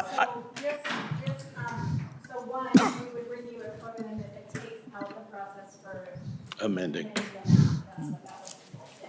we would still allow it in the green areas. Yeah. And we would bring you a code amendment that takes out the process that allows any. Correct. Correct. And then you're saying we should hold on to that at some, for some file somewhere that should they decide I to just don't want to implement lose it. all the work that was done. Yeah. I mean, really, you look at those green areas, there's how many potential units in the future? Oh, my goodness. 3 million. Well, You what got percent? 3,400 down in Teguayo. You've got close built to out 30,000 new 30,000, units. 13,000? 30,000. 30,000? units. So we have a potential of 30,000 IADUs in the city. Yeah. We've Times- solved the state's housing problem within our zip code. Well, and again, we're starting to see a lot of the smaller lots, and We won't have a so post office. the smaller lots smaller than 6,000 are not not entitled to do eligible. that. And so Yeah. they're not eligible. So some of that area that's green They're gonna could come be in. red, depending on what the size Size, of yeah. lots are. Okay. In the neighborhood. Sounds like number one, Mark. Okay? We will work on And that. Mayor, I have to, since we're doing that, I have to say hi to my one viewer, Caleb. Okay. He reaches out to me every council meeting, so Okay. how you doing? Hello, hello. Hi, Caleb from the council. Thanks for I watching. talk to him every council meeting. We talk. Okay. He'll hear that in about 20 Caleb, seconds. there's some He'll good hear that tomorrow when he Netflix watches shows. it. Yep. Ken, do you have the direction? Yep, that was Okay. pretty clear. Perfect. That makes it easy. We don't have to address the other ones here. Okay. So we'll bypass this. And we Was a can, question, if there was any interest at all, the same email that went out regarding IADUs was a proposal for creating zoning for small starter homes. Did not get enough feedback on When whether. you're saying small starter homes, are you talking mini homes? Like tiny homes? Like tiny homes? No. So you look at the bullet point under the second bullet point, they would have minimum lot size of 5,000. That is so small. So, yeah. Oh, I we've don't wanna got go- 3,000 square foot. I don't want to go down that road, having, carports and, I don't want any of that stuff. So if I could, Yeah. legislature is looking at potentially making. I would love to look at it. I'm just gonna throw that out there right We cannot now. require garages. They're looking at making it so that the councils can't, require even carports. I think we need to look at it. And so I think that, and when I say that, I mean, if you recall, the governor had a very aggressive stance this year, and he's made several public statements about wanting to create starter home inventory. The challenge is that starter homes don't typically fall under that income housing range that the state is typically looking for. And so the challenge is, A starter home is a townhome, well, is a condo. it's And I also don't agree with excluded that, to new because I feel like construction. a starter home, like this, we went so far away from a starter home is crazy. Yeah. Like a starter home, when I bought my starter home, was 2,000 square feet and a .16 lot, right? That's a starter home. We don't even build those anymore anywhere, right? I think we need to look at that. I am all about looking at that. Like, I'm not saying it needs to be as cheap as like a townhome or a condo, but there's no reason for us not to look at like an actual starter home. But the thing is it won't be a starter home price. It will come in at 400,000. That's what we need to look at, right? That's You why I can't think we have control the discuss that. But you why I think can't there needs- control that. No, you can't, but a discussion I think is needed. So, Right? just for clarity, .16 acres is 7,000 square foot lot. Right. You had a 7. You're talking about going much smaller. All right, so Taking 30% if I may, of your lot. if I can describe But this a little bit. why do people need to have, like, people aren't really necessarily looking for land anymore, right? I mean, I don't know. It's something that, because I have kids who would love to buy a starter home and probably could buy a $400,000 home, right? But there's nothing like that around. I think Utah's problems, we've gotten into the McMansion realm. No, that's exactly what I'm saying. That's exactly what I'm saying. So what we have right now going on in Saratoga Springs, in Wander and Wildflower, a lot of places you've got these 3,000 square foot lots, but they're building out to the very edge of 5-foot setbacks on both sides, and they're going down and they're going up, and sometimes 3 stories up. So you're not getting a small home. What this proposal is it Yes, would this- restrict an actual the starter height. It home. would restrict the square footage. So you're actually getting a small home. And I've got several designs, home designs, that include a garage that fit on this size of a lot. So, Can I ask a question? How many vested apartment building units do we have in the city right now? apartment? Like condos, high density? I think we just said we've already solved the density problem for. Well, we have, like, in the DAP, we have like, I don't know, 10,000 left or something like that, which potentially could be Some of it could be. the smaller product. But what I'm saying There's is, a lot of residential density in the DAP, but the DAP does say that the council can determine the location of uses. Let me just explain. They can determine the location of uses and the place types, as long as it doesn't unreasonably restrict density. anyway, my That's whole, to answer your question. but- well, no, I don't think I phrased it. It wasn't even a question. My point is, we already have a whole lot of higher density homes vested in Saratoga Springs, which includes condos and townhomes and et cetera. Townhomes are less than, not townhomes, I'm sorry, condos are gonna be less than 1,400 square foot. I know it's not the same product, but we have things this size vested in the community. I just don't feel a big desire to open No, up Mark, additional high density. Can I ask a question? We're having this discussion. The state comes out, says, you know, hey, Saratoga, you're really following what we're doing, putting it in, put more. Can we see what the other cities are doing? Because I honestly feel we are doing more than our share to solve the housing crisis than our neighbors. So last year, Like Alpine. Saratoga Springs behind Salt Lake City issued more permits than anyone else in the state. That's from the Construction Monitor for last year's data. We're still in the top 1 or 2 as of the second quarter data that I looked at, you know. But not just building permits, like, All city along the Wasatch Front. I know So- there's one city who said, you know, hey, we're going to put in high-density housing at quarter acre, 5,000 square foot homes. That's our high density. That's not high density. Right. They're And- not and- doing it, but they're coming to us asking us to put more in. When, can we see what other cities are doing? Because I think we're doing what the state's asking. Well, and part of that is, part of the conversation that's going on up at the legislature with the housing affordability and things of that nature. And so the state's looking at this. So to Audrey's point, the state is looking at saying, like last year, they passed a bill that allows for the state PTIF funds, state invested funds, can be used for low-interest loans for building this housing, this starter house product. And so there are already funding opportunities there. We're not seeing developers jump on that. And frankly, it's kind of an interesting analysis. Just, you know, recently I've been looking at the cost for townhomes. The townhomes in Saratoga Springs, 1,400 square feet, are going for $440,000, and that's new construction. That's not going to qualify So because. this it's isn't going to have- solve it either. So interestingly enough, and this is something that we saw back in about 2018, the referendum had basically townhomes at about 8 units to the acre density. The developers at the time realized that if they subdivided it, they separated the homes by 10 feet, they could build the same number of units, but sell them for 30% more based on the cost of building a townhome compared to that. It's basically the same footprint. It's basically the same design. The only difference is that it's a 5 foot on each side of the property line, so that there's the 10-foot fire separation. But a single-family home was going for 30% more than a townhome. So the efforts to try and create a small starter home, I've managed a community that had very small houses like this. You know, the part of the conversation is do you require them so that they don't have an unfinished basement, so that they can't, you know, build it larger? 2 to 3 bedrooms for $390,000 is not a great value, because at $390,000 for 1,100 square feet, you're talking about $355 a square foot, when your typical home right now is being built in Saratoga for around $205 a square foot, new construction.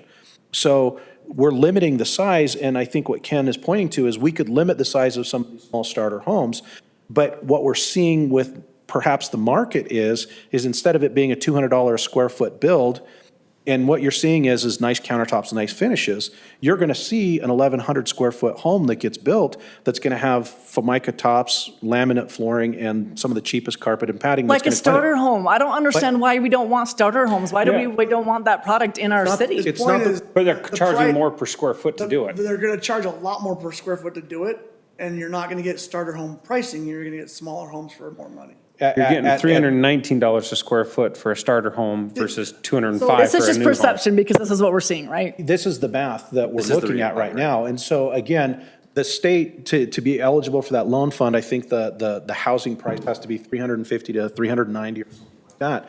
Well, if you just crunch the numbers on that, they're charging almost twice the cost per square foot. Or like instead of 180 a square foot, it's going for 350 a square Why foot. doesn't the state do it by square foot?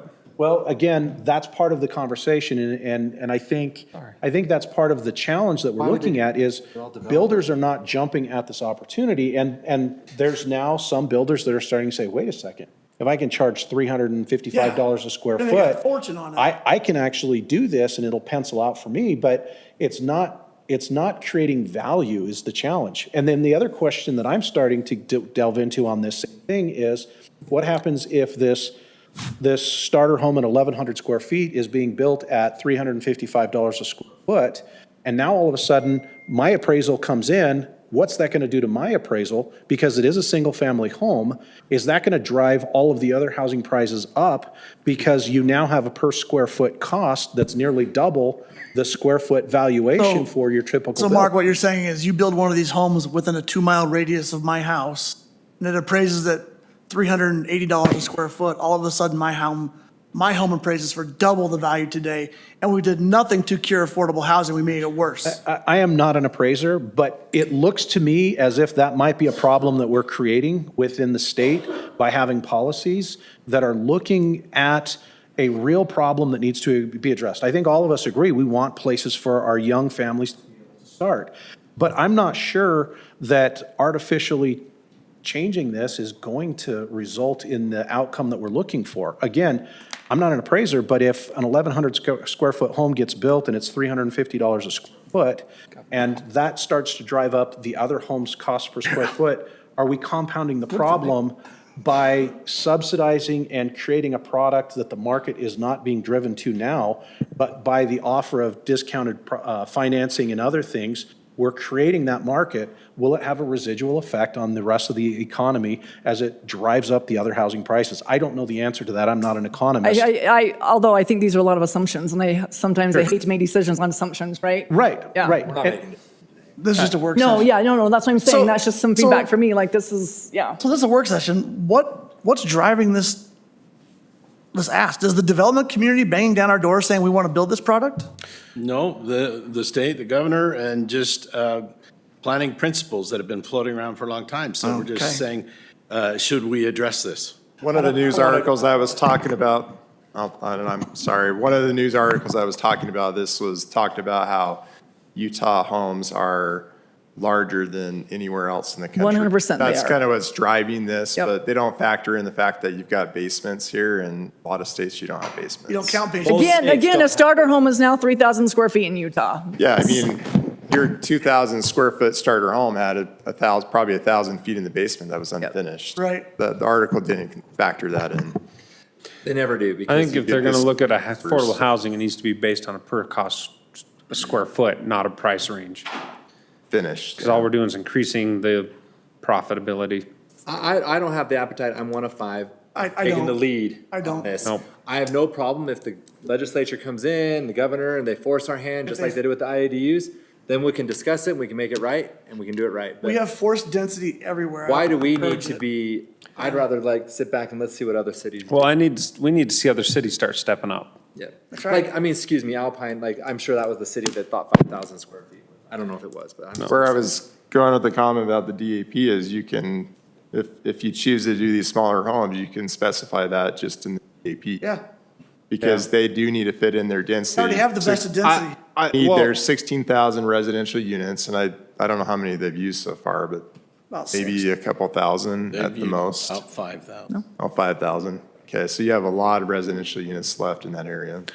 Well, if they came back and said, hey, we have 11,000 left, but we want to do this and we'll cut it down to 6,000 or 5,000 and half of what's vested, then great, let's talk about it.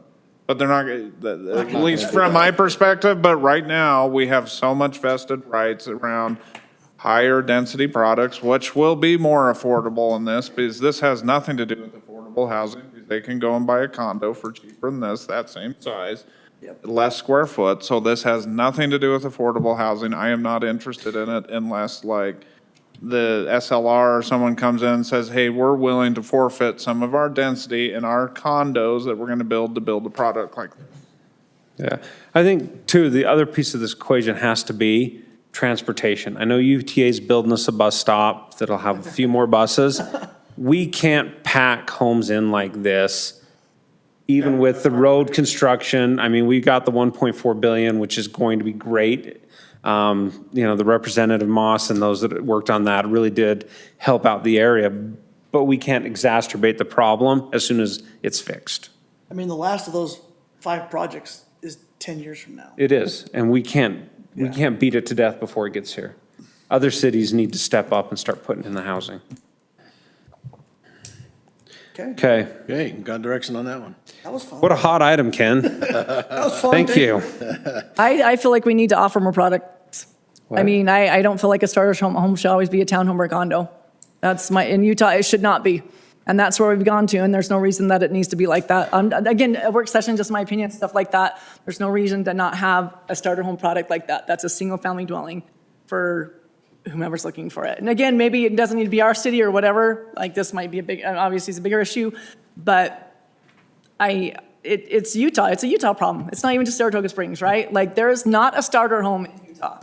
Now there's a starter townhome or starter condo, right? Kind of. But there's not, yeah. And then there's not even actually really that. There really isn't. A brand new Along the Wasatch Front. A new townhome build is $450,000. Yeah, right. Starter price. If I could, I don't disagree at all. I think part of the legislature is going to need to also contemplate is by allowing those loans only to be for starter homes like this, you know, very small footprint. Mark, I'm not even talking about the loans that they're getting, or if even everybody's going to want to build it. I'm just saying I feel like this product needs to be offered in Utah. Right, and what I was going to say, and I apologize, is if those incentives were offered to second-time home buyers or for people that were looking to move up, and then opening up the floodgate on those smaller homes that more meet that match or that may meet that financial demographic, there could be other ways that they could stimulate new homes or homes coming on the market that are at that starter value by incentivizing other ways for people to get into it. They're not out there anymore. We haven't built them for 15 years, right? Like, we've been at this 3,000 square foot for I don't know how long in Utah, right? Like, we don't have starter homes, plain and simple. They're not. Can I open up another quick can of worms? Just for fun? I love it. Yeah. Yes, happy birthday. So you go up by a lot of the condos and townhomes. I know we have every developer. It used to be 2 units, 2 parking stalls per unit, 1.75. And every time a developer comes in, we need less parking. But when I was talking with Mayor Frost in American Fork, they've got the TOD area over by the bus station. They had generous parking for it. Problem is in today's market, a 3-bedroom apartment is subleased to 3 individuals. There's 3 to 4 cars per door. I think we need to use that as a data model and do our own survey and adjust our parking standards based on reality. So the word out on the street is that the legislature may be limiting what we can do with parking as well.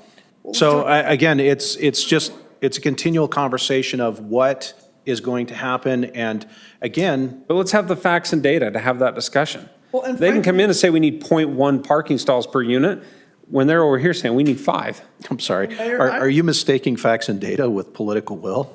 Mayor, I would rather do that and approve that and then let them come after us and make us change it. And then we've at least done the right thing. Yeah, we're looking at real data. I'm having a heart attack right now because I'm so excited because I've been fighting for parking. Parking requirements. How many times have I argued over parking reductions in this city? Anyways, I would like to see us take the lead on that before we have our next apartment, condo unit and say, hey, here's the reality. Let's take, this, yeah. let's take a look at this because their streets are so congested, they can't get cars down and because of parking. Over there by the train station. Uh-huh. Well, also, that road over there by the train station is literally not a road. It's like a, I'm sure you guys have been over there, right? Oh, yeah. Oh, yeah. Like, seriously, it's not even a 2-lane road. I wouldn't even call it that. I think they're widening it right now. They're Yeah, wide. Hopefully they're fixing it, They're right? fixing I was it. over there a couple months ago and I'm like, what is It's like going what on we here? inherited with 400 North. No, it can't even be called a road right now, so. But they're fixing it, but their problem is they're finding these apartments are all subleased. Yes, yeah, because I looked with my nephew at those apartments. And so you've got 3 to 4 Vehicles cars per everywhere. door. And we can't do that. I did drive through there. I was thinking maybe they parked it at a reduced ratio. So it's because there's so many. Subleases. The developer came in and said they needed less because they had an engineering company say, hey, we did whatever you needed. But that's not data. That's That's not fact. data. My assumption was Not really. that because they, brought it in as a TOD, that it probably got They probably did. less than what we required. That was my assumption. But with a train running every hour in the middle of the day, everybody has to have a car. Yeah. I'm gonna check just to find out of curiosity what parking they got approved for I- over there. No, that's It interesting. it would be interesting. That goes into the data that you're saying. That's Yeah. just facts. Because I was under the assumption just from driving. Just through from being there, 'cause that there's it's so many probably got cars. reduced parking under the TOD overlay or something. Yeah, and they did have a parking adjustment, is what he was saying, but they're found out a lot of apartments have been rooms have been subleased in each unit. Yeah. Yeah, and they do have private streets that we wouldn't allow under our code, so they have, very narrow private streets that are designed for on-street parking, and so I was thinking maybe they had, a reduction per unit because they designed it to allow on-street. It's just a mess. It is, yeah. I think You we know, should. I think AF has done good managing a TOD because they're really kind of the first ones to do that, not retrofitting. So it's not a fault on their part. I think American Fork's done a great job, and I think it's great of them to It's the share. learning curve, though. Yeah, it's great of them to share it in our we our don't mayor's go the breakfast same- to say, oh. hey, It's like we're we- seeing these It's issues. like we went to Daybreak to learn what problems they faced when we were trying to do our big ones. Yeah, I think AF's done a great job, and they've been a good partner to share their information, to say, hey, here's what we're finding as these TODs are coming online. Let's make the birthday, or the mayor's birthday wishes come. Let's go to the next Okay. item. Remove more density. General plan land use changes. I thought that's what we were. Okay, Oh my. Batter up? What are we even on now? On 3. We're on item 3, we're on the How last. did we go from, what in the world? We're on the Pelican Point now. Okay, so recently, comments were given by council that we ought to look at the land uses in our general plan area south of the city, the Pelican Point area, we're calling it.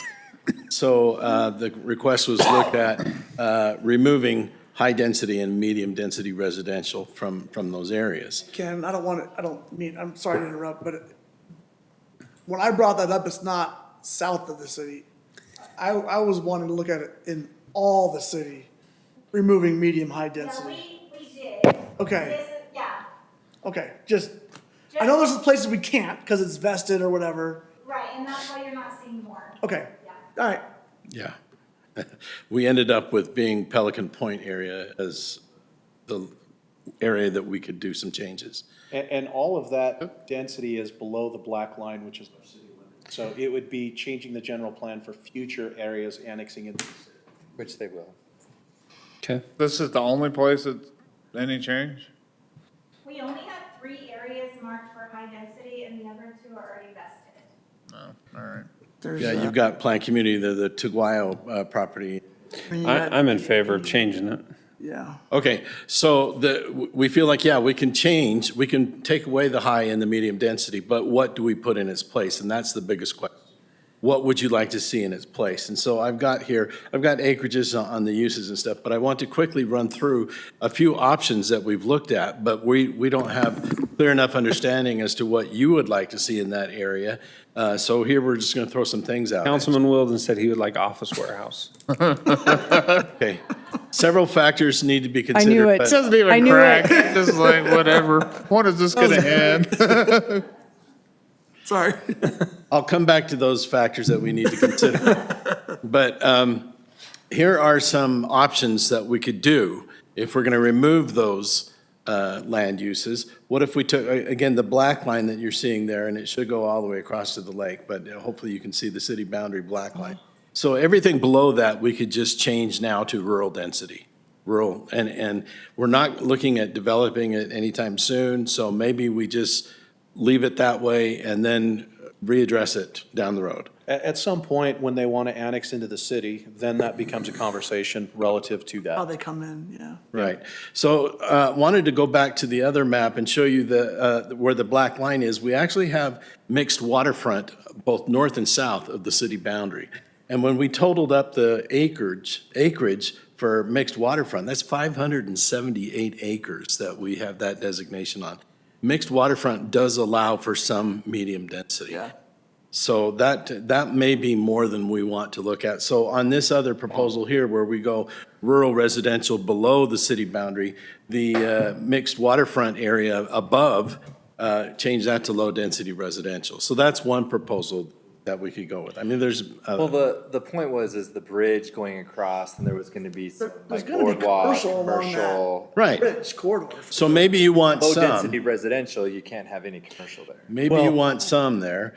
So the Pelican Point, of course, you see there, I should have, there was a map I didn't put on there. It is on the, oh, yeah, it is, on the map. There's there. the You one can that- see the road where the Mountain View corridor is coming across, and it's going to go right to, well, at least for now, it's proposed to go right onto Pelican Point. Well, it's gonna go onto the point because between Point and Eighth is the shortest distance across Utah Lake. It's the cheapest Right, bridge. right. So that's likely what's going to happen. So if we use that and say, okay, well, we'll allow the mixed waterfront above there and maybe around it, knowing that a lot of that land's up by the roadway anyway. Then we look at low-density residential below that on a lot of the acreage, And what's but the then gray zone? I can't read it with the red type. light industrial. So Oh. one of the factors we need to consider here is the adjacent property there south is Geneva Rock. And so you're not going to want to put low-density residential But Geneva adjacent. Rock goes away as soon as they put in the first. My understanding is Geneva Rock is looking at moving one of their other locations, consolidating and maybe even expanding at this location. So the thing is, they may be there for a long time. So what type of zoning do we want to have adjacent to them? Light industrial possibly. Above that, we could do our business park and move it across the street from where it is currently. Use some of that as regional commercial that would surround the Mountain View corridor as it goes through there. This is another option. Another one is just go low-density residential, even though we're lining up against Geneva Rock there. Have a business park, regional commercial, and then just leave the mixed waterfront alone, but I wouldn't recommend that. Then there's also just taking, again, a large portion of that is low density and leaving some regional commercial and business park in there to be in place for when Mountain View corridor comes down. And then if we want to do other changes later on, we can, but maybe this takes away the concerns with high density and medium density. So there's probably 1,000 other options that we could go with, but we just kind of want to get some feel from you. What would you like to see there in place of density? Ken, could you go back to option 2? I'd like to point something out. One thing that I think is unique is if you were to do kind of the point and down to that line where it turns yellow and do that as mixed waterfront, that allows us flexibility to apply density, but also to have commercial use would make sense in that area. The yellow, one thing that I think is kind of important is anything that kind of goes south of Pelican Point is going to really need to have yet another lift station from a sewer capacity standpoint, likely. And so we are going to need to do a lift station probably near that point, which would be the lowest location anyway. But anything that can't gravity feed to it, if you go and make that area green so it's rural residential, they'd qualify for septic tanks, and then we could provide culinary water, because right now water is the deciding factor on its ability to develop. But if you stick with kind of the green concept below that black line, you could capture much of that mixed use into that sewer lift station, and then the rest of it, if it were to remain rural residential, we could provide water to it, but it could service, the sewer via septic. So that's something that could be solved.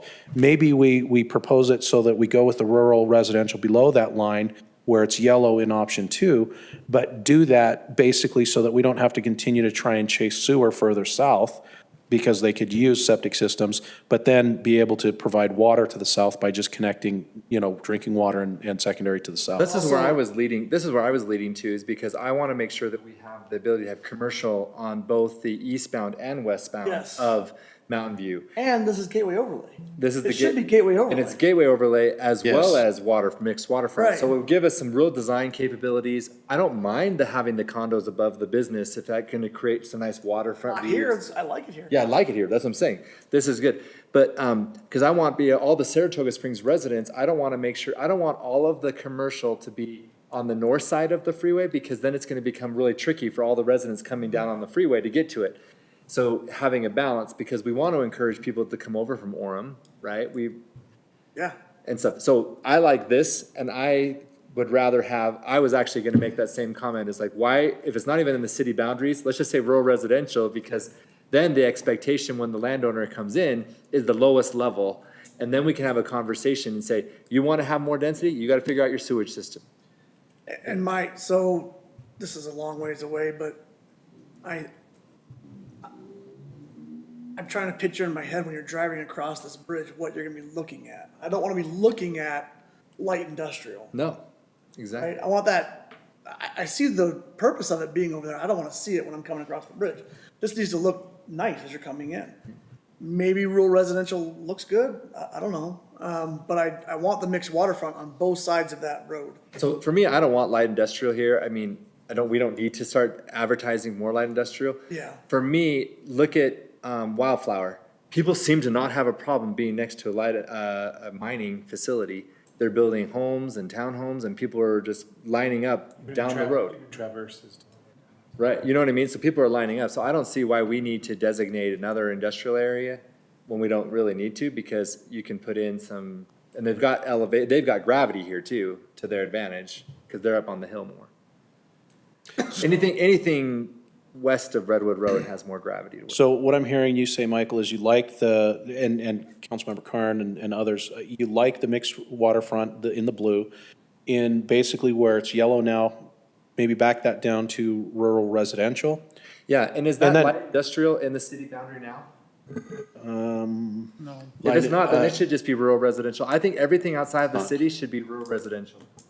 So all of these that have colored in them below the planned community, that's outside of the current city boundary. Yeah, it's outside. This lower half, so the business park, the regional commercial, this black line kind of gets messed up, but this line here, let me go, it shows a little bit right here, so it kind of jogs like this, so if you kind of follow that on this map, it's following The city I boundary, would switch light industrial and the low density to rural residential, and then keep your other stuff. and I'm good with that.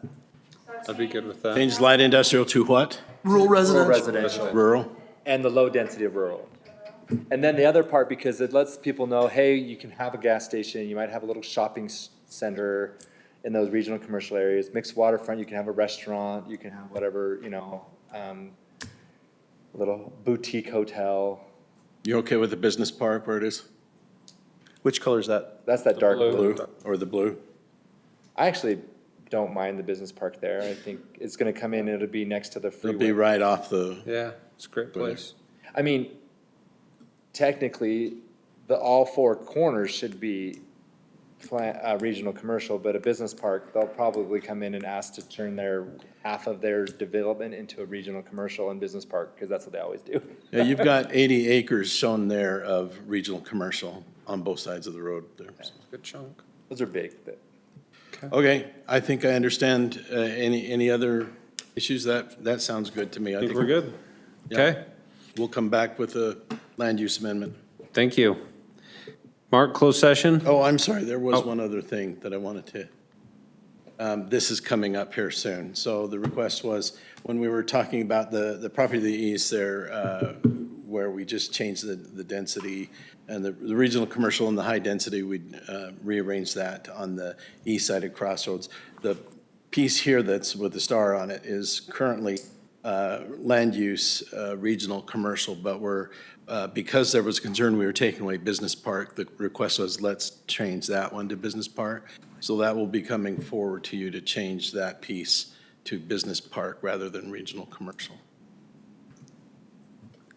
That sounds good. I like it. Perfect. Okay. Thank you. Mark, closed session? Please no. Okay. Then I will adjourn the meeting. So I think that's fine that it is, but that's, 2,000. yeah. It's bigger than these other homes, right? Yeah. But 1 second. Happy birthday.